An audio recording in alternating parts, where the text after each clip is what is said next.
To hire an e-commerce agency, but you're not quite sure where to start, you have come to the perfect place. I'm Amanda, and I'm an e-commerce account manager at the e-commerce agency Interact One, and we help merchants on all kinds of platforms, but mainly Shopify, BigCommerce, Magento. I'll walk you through some of the things to look for and some of the things to avoid when it comes to hiring an e-commerce agency. The first thing I want to say is that an e-commerce agency should be your trusted partner that you can go to whenever you have an issue. It's definitely important for it to be a cultural fit, but you also want to make sure that the years of expertise and the project experience are there as well, because there are many e-commerce agencies that are just popping up left and right these days, especially with the introduction of AI. And you want to make sure that you're actually partnering with a team that has the expertise and skill level required to do what you need them to do. Proven track record can look like a couple of different things. So one of the things that I would recommend looking for is years in business. Like I said, there's a lot of new agencies popping up here and there. And while that doesn't always equate to lack of experience, it's definitely something to kind of keep an eye out for. Interact One has been in business for over 26 years, meaning that if something has happened in e-commerce, we've seen it at this point and we've worked on it, and honestly, we probably pioneered it. So you want to make sure you're working with somebody who is accessible and responsive. So you don't want to have that delay when you're sending in a ticket and there's an urgent issue that cannot be resolved. Really looking for somebody within the same country as you are.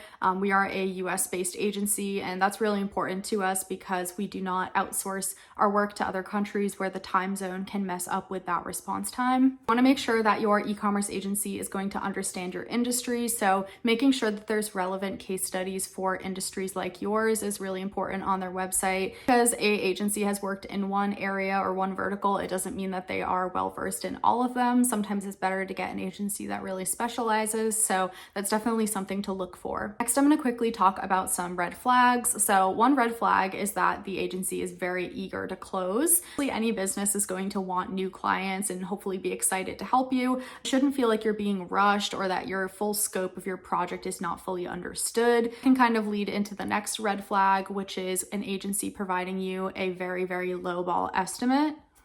While this might seem like a green flag because the price tag looks great, you also might run into some other issues later on. So being that they probably don't understand the full scope of your project. If the number looks low, it probably is for a reason. So we've unfortunately seen is that a lot of our clients have come to us halfway through a project because they were quoted a number that wasn't honored by their agency. And it was just, the budget was overblown. They spent way more hours than they thought they would. And so they kind of were left halfway through a project with nowhere to go and came to a reliable agency. So you want to make sure that right off the bat, you're setting yourself up for success. And that way you won't have that kind of in between projects, chaotic situation where you need to find another option. If you're looking for a reliable e-commerce agency, Interact One is taking on new clients. You can reach out to us by filling out the contact form in our website, interactone.com, or you could also leave a comment below or reach out to us on LinkedIn or Facebook. We're on all social media and we'd love to help.